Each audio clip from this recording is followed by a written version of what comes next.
हम लोग कई बार देखते हैं, लेकिन उस परिवार की स्थिति क्या है? समाज स्तर बने हुए उनके नाम पर विकास के लिए आते हैं, लेकिन पार्टी आदिवासियों की पार्टी है और इस झारखंड में हम लोग एक नया उलगुलान करने के लिए आए हैं। उलगुलान इस संदर्भ में कि 23 वर्षों से एक भी मुद्दा, बीजेपी हो, कांग्रेस हो, झारखंड मुक्ति मोर्चा, सिर्फ आदिवासियों को छला है। मैं डंके की चोट के साथ कहना चाहता हूँ। आज 2 महीना चुनाव आ रहा है, आपने कभी भी हमारे मुद्दे, पेशा कानून, स्थानीय नीति, धर्म कोड, ग्राम सभा की शक्तियाँ, इस मसले पर कभी आपने चर्चा नहीं किया।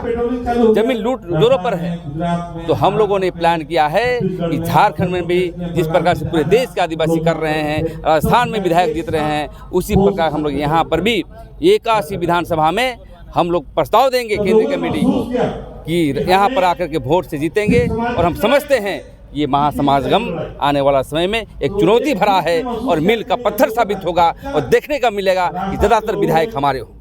चूँकि आपको पता है 70 से 75 साल में जितने भी पार्टियां यहाँ पे आई हैं, सभी ने यहाँ के आदिवासियों का, यहाँ के मूलवासियों का शोषण ही किया है। जितने भी मुद्दे यहाँ पे हैं, चाहे बात हो स्थानीय नीति का, नियोजन नीति का, या फिर जल जंगल जमीन का, या फिर अभी वर्तमान के समय देखिए कि जो रघुवर सरकार लैंड बैंक का मुद्दा लेके आई थी, वो लैंड बैंक अभी तक वर्तमान की सरकारों ने भी वापस नहीं किया। तो एक तरीके से जो मुख्य धारा की पार्टियां तो है ही जिन्होंने शोषण किया, लेकिन झारखंड बनने के 23 से 24 साल हो चुके हैं। स्थानीय पार्टियों पे लोगों ने भरोसा जताया, लेकिन उनका भी वही हाल है, ढाक के 3 पात के जैसा ही हाल है।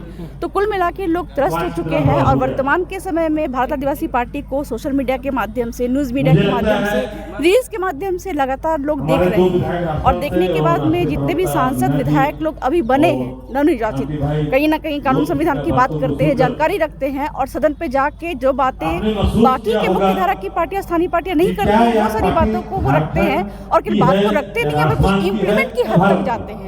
इसलिए आज का जो कार्यक्रम है वो इसी पार्टी को लाने के लिए है और ये तो शुरुआत है। कहा जाए कि ये तो अंगड़ाई है, आगे और लड़ाई है। विधानसभा को लेकर के क्या रणनीति बनाए आप? वर्तमान के समय में जैसे आप देखेंगे मोस्टली लोगों का रुझान यहाँ पर जो आ रहा है, ट्राइबल सीट है 24 सीट पे लड़ने की प्लानिंग तो हो रही है, लेकिन लोग तो कह रहे हैं कि आगे जाके हम 81 सीट, तो 81 सीट जिस तरह का रुझान है, लेकिन हम उस पर नहीं जाएंगे। सबसे पहले तो लोगों का जिस तरह का रुझान आता है, यहाँ के चूंकि स्थानीय पार्टियां भी हैं, नो डाउट स्थानीय पार्टियों पे लोगों का सेंटीमेंट भी है, तो उनसे सामंजस्य बनाने की कोशिश अगर कर पाते हैं तो वो अच्छी बात होगी, और नहीं होती तो फिर देखा जाएगा यहाँ के स्थानीय लोगों का जैसा रुझान होगा। 24 सीटों पे आप जो है विधानसभा चुनाव लड़ेगी पार्टी? जी। लोकसभा चुनाव में भी आपने खूंटी से जी किया था, क्या रिजल्ट मिला आपको?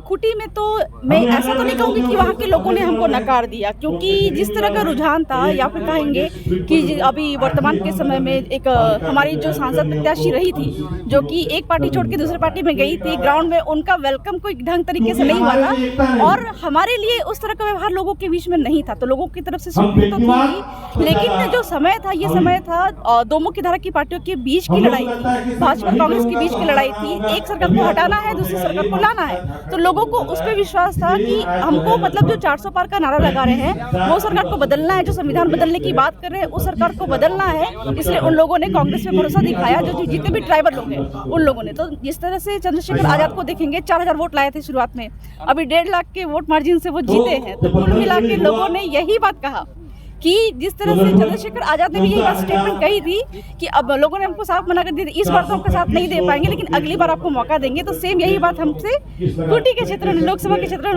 वालों ने भी कही है। विधानसभा का मन बना लिया? नहीं, विधानसभा में मैं नहीं लड़ रही हूँ, विधानसभा में नहीं लड़ूंगी। विधानसभा में जिस पार्टी के माध्यम से जितने भी यहाँ के स्थानीय लोग वो लड़ना चाहेंगे तो उनको सपोर्ट रहेगा हमारा। जो भी नीतियाँ बनती है या फिर जो भी पॉलिसी है, स्ट्रेटेजी प्लान है, उसके हिसाब से लोगों को जिताने में हमारी मदद रहेगी।